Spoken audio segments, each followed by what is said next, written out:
Hey guys and gals, Jack Spirko here with Miyagi Mornings, episode 23. No, I'm not out at the Miyagi or anywhere in the gardens. I am in the office. It's cold out there again, but it's not why I'm down to time crunch again. I got an interview scheduled in less than an hour, and I've accomplished almost nothing this morning toward getting things done for the show. So this is just a time crunch thing. So what we're going to talk about today, again, is cryptocurrency. And it'll probably be our last cryptocurrency topic of the week. We got two this week, and I generally like to keep a lot of variety in these, but this is one that keeps coming back. And there's various ways this comes in, but basically people want to know, how can we keep our cryptocurrency private if the exchanges report to the government everything we do? Well, first of all, you're asserting something that's just not true. The exchanges do not report everything we do to the government. Some exchanges report things that the government says that they have to do to the government. This would include large exchanges like Coinbase that do what's called KYC, or Know Your Customer. And they do this based on certain criteria, a certain number of transactions, a certain size of combined transactions. There's certain criteria you have to meet that then they will issue what's called either a 1099K or a 1099 miscellaneous, depending on how it applies to you. And if they do that, then you certainly need to make sure that you're including anything that would create a tax obligation traced back to that in your taxes. That said, neither one of those actually obligate that. They notify that a thing occurred, but there's a lot of information not in there. Like, just because there was a certain volume of transactions, well, what was it? Were they received, or did you buy them? Do you see what I'm saying, right? So it depends. Like, if you're using Coinbase to receive crypto, and you receive a certain amount of crypto and a certain amount of transactions, they're going to report that as revenue on a 1099K. And that's pretty clear to the IRS. A 1099 miscellaneous just means, hey, this person had a certain volume. So you got to work that out for yourself. I don't give tax advice, and you talk about things like this with your attorney. What I'm talking about today is really simple, so I want to keep it that. Just how do I get my crypto into a mode where the government can't see it, touch it, or know what it is, and it's actually private? So if you're doing something on a public exchange with KYC, it will have some level of consequences, especially when, like this year I have some stuff I absolutely have to report because I wanted to do something. It required cash. I took some crypto, converted it to cash, put it in my bank account, did that through Coinbase. Of course I'm going to report that. Of course I'm going to report. I'd be stupid not to, right? I've got to do my duty as a taxpayer. Yeah, okay. Anyway, but what if I just don't want my crypto on grid anymore? Well, I can use a privacy coin like a Monero or an R, and R, of course, pirate chain, ARRR, is the most private infinity crypto that we have. It is absolutely the case now that the government can, with some certainty, crack Monero transactions if they know where to start and end to a point to have a percentage of probability. R, good luck. They ain't getting nothing.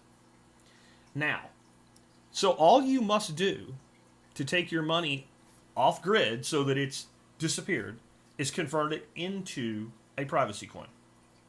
That's it.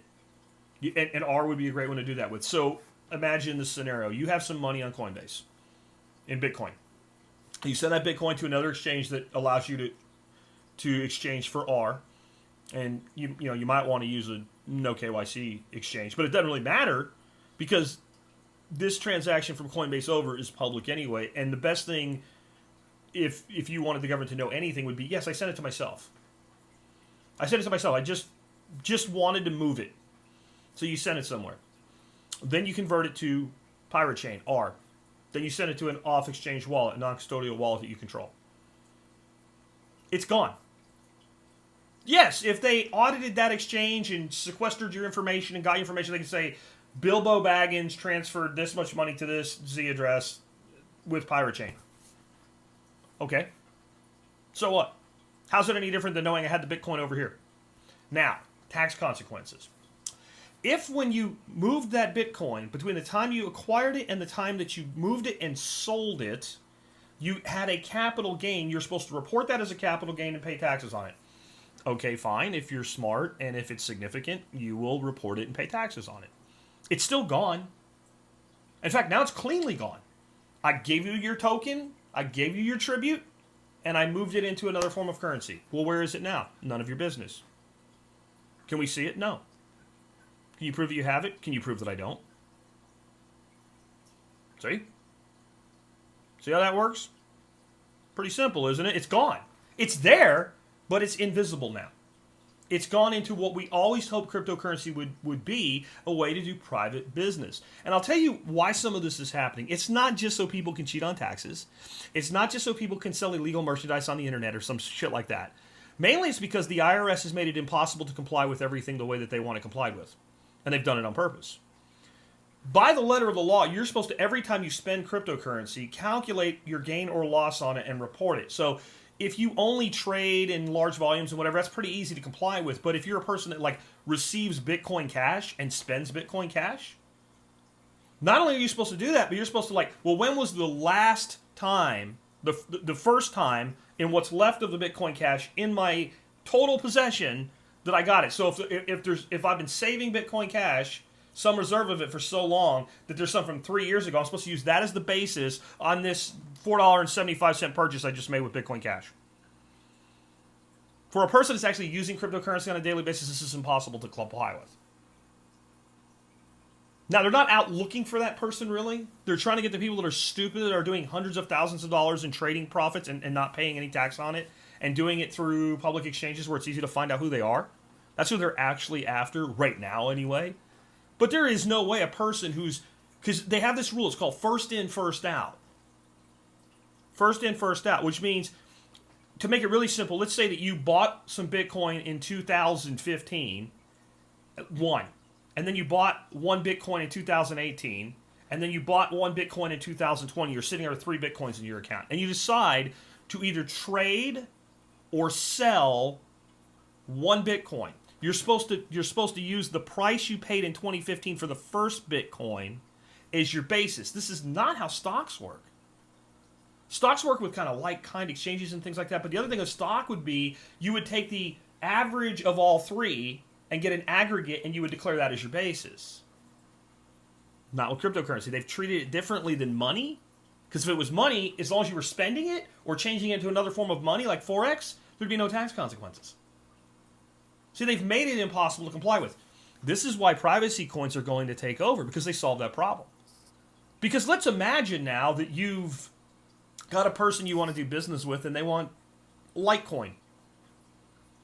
Well, you move it into a R. You move your R to your own wallet, back to a No KYC exchange. You convert it to Bitcoin and Litecoin and send it to your friend, and they get what they want. By the time it comes out the other side of that, it's no longer associated with you, and they can't see that you did it. Now, I'm not suggesting you do that. I'm just saying that's the kind of thing that privacy coins enable. If I lost audio there for a second, so my mic flipped over. All right, so what's being worked on by the, I think it's the BPSAA or BPSAA, a privacy consortium that R is part of, is the equivalent of atomic swaps for Pirate Chain, where everything I just said happens automatically. You want Litecoin, I have R, I send you R, you get Litecoin. Your transaction is public as you want it to be, and mine is as private as I want it to be. And this is a response to, number one, the invasiveness of people wanting to know your business. I mean, let me just say, I don't care if you report everything above board, if you believe that every penny that you earn, including tips, should be paid taxes on. You still have a right to your privacy and to control what you disclose and to whom, right? But when you are put into a position where I want to comply, but you've made it almost impossible, the market is going to market, and a solution will be found. And this is why the future is privacy coins. And the future is, to me, like I said, the most advanced privacy coin on the market today is R. There will be better ones. There will be improvements to the existing ones. This is an arms race that for the first time in history where the state is disadvantaged. And I didn't get into any complex things. There are ways, of course, that if you go after an individual and you can figure out what accounts they're using and email accounts and phone numbers, you can trace back and get some idea of what's going on here. But with what I just gave you, you still have the ability to say, I took my own money, I converted it to another form of money. If there was a gain on it, I paid you the taxes. I moved it into this other form of money, and now I have it it's none of your business. And they can't prove anything, including I lost my keys and my wallet corrupted. So is that a capital loss? Oh, one more thing, the bonus before I go. Some of you, like me, did make some bad buys throughout your history as an investor in cryptocurrency. I have. And some of you are still holding them. I am. For instance, I paid way too much for Litecoin.